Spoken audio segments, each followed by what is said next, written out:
bu məclislərin faydası var. Birini deyirəm sizə. Xanım Fatimə Zəhra salamı aleyhanın ləqəblərindən biri budur. O, Ummul Əimmədir, imamların anasıdır. İmamlarımız danışan edirlər, anamız Fatimə. Hətta hədisdə var, Peyğəmbər ona künyə verib. Ümmü Əbiha, atasının anası. Fəlsəfəsi izahı var.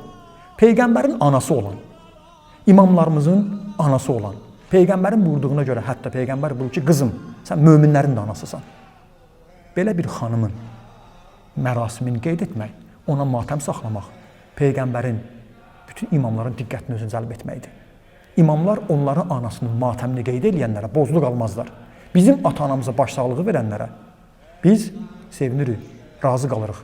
Sağ ol, saydın. Anamın vəfatında, mənim müsibət günümdə mənim yanımda oldun. Gəlməyənlərdən incirik, başsağlığına niyə gəlmədin, bildin. Amma indi adi insanlar bunu görürsə, Peyğəmbər kimi şəxs özünə ana seçdiyi, imamların özünə ana dediyi bir şəxsin matəm günlərini qeyd edənlərə onlar necə baxarlar? O məclislər Peyğəmbər və Əhl-i Beytin diqqətində olduğu, onların məhəbbəti olduğu məclislərdir.